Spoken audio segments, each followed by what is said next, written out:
ওয়ালাইকুম আসসালাম রহমতুল্লাহি বারাকাতুহু। সুপ্রিয় দিনী ভাই আব্দুল হাফিজ, বারাকাল্লাহু ফিক। আত্তাকাব্বালাল্লাহু মিন্না ওয়া মিনকুম সালিহাল আমাল ওয়া ঈদুকুম মুবারাক। জি, ইফতারের টাকা যদি উদ্বৃত্ত হয় মানে বেঁচে যায়, তাহলে ওই টাকাটা কি করবে?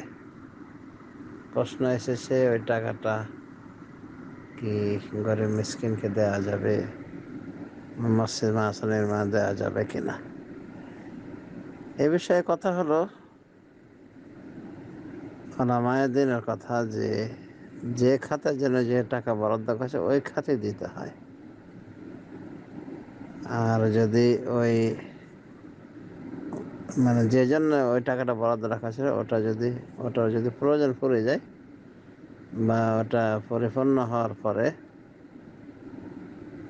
আরও কিছু বাকি থেকে যায়, তাহলে ওই টাকাটা ওই জাতীয় কাজে লাগতো। যেমন উদাহরণস্বরূপ, মসজিদের জন্য টাকা বরাদ্দ রয়েছে, মসজিদের জন্য আল্লাহর রাস্তায় মসজিদ বানানোর জন্য টাকা বরাদ্দ রাখা হয়েছে।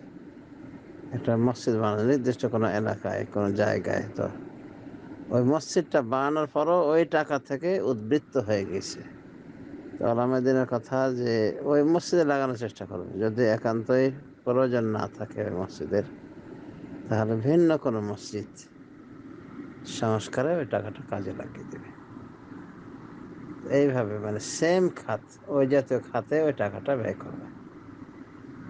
তো এখানে ইফতারের টাকা যদি বেঁচে যায় নির্দিষ্ট কোনো মাহফিলে, কোনো জায়গায়, তো প্রয়োজনে অন্য জায়গায় ইফতারের আয়োজনে দেওয়া যেতে পারে। এটা একটা অপশন। আর একটা অপশন যে এটা যেহেতু খাদ্য বিশেষ, তাই খাদ্যের কাজটা করলেই কাছাকাছি ওই মানে খাতে ব্যয় হলো।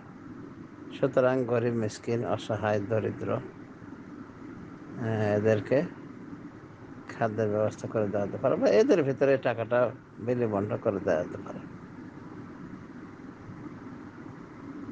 এই আর কি।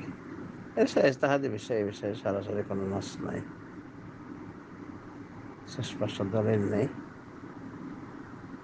তাহলে আমাদের এভাবে বলে থাকে যে যেই জিনিসের জন্য বরাদ্দ করা হয়েছে ওই জাতীয় জিনিসে ওটা শেষ করতে হবে, সমাপ্ত করতে হবে, ওই অর্থটা দেয়া যেতে পারে আর কি। সেই হিসেবে এটা খাদ্যের বিষয় ছিল, ইফতারটাকে একটা খাদ্য। তো খাদ্যের যারা মুহতাজ, গরিব মিসকিন অসহায়, তাদেরকে খাদ্যের জন্য দিয়ে যেতে পারে, বা ওদেরকে দেওয়া যেতে পারে খাদ্যের প্রয়োজন মেটানোর জন্য, বা খাদ্য কিনে দেওয়া যেতে পারে। আল্লাহ আলাম, এটা বেশি উত্তম মসজিদ মাদ্রাসায় দেওয়ার চেয়ে। তারপরে আরেকটা কথা হলো যে যারা দিয়েছে তাদের অনুমতিক্রমে, বা যদি কমিটি থেকে থাকে ওই প্রজেক্টের, তো কমিটির পরামর্শ অনুযায়ী, পরস্পর পরামর্শ অনুযায়ী ওটা ভিন্ন খাতে দেওয়া যেতে পারে। আর বিশেষ করে দাতা যারা, তারা বেশি হকদার। তাদের থেকে যদি অনুমতি নেওয়া যায় যে ঠিক আছে, আপনাদের তো এফতার প্রজেক্টে এত টাকা ছিল, এখন টাকা তো বেঁচে গিয়েছে এত টাকা, এটা কি করব, আপনারা কি অনুমতি দিবেন? যদি অনুমতি থাকে, একটা মসজিদে দিতে চাই আমরা, বা অমুক জায়গায় দিতে চাই, বা অমুক কাজ করতে চাই, অনুমতি দিলে খালাস, অভিভাবকরা অনুমতি দিয়েছে, মালিকরা অনুমতি দিয়েছে, আর কি। তাছাড়া যদি অনুমতি না জানা যায় বা সম্ভব না হয়, তার মানে হলো যারা দাতা তাদের অনুমতি ক্রমে যে কোনো খাতে ব্যয় করা যেতে পারে, যে কোনো বৈধ খাতে ব্যয় করা যেতে পারে। আর তাদের থেকে অনুমতি নেওয়া সম্ভব না হলে বা না নেওয়া হলে, তখন যে খাতের জন্য দান করা হয়েছিল ওই সেম খাতে বা তার কাছাকাছি খাতে ওই উদ্বৃত্ত অর্থ ব্যয় করে দিলে হয়ে যাবে ইনশাআল্লাহ।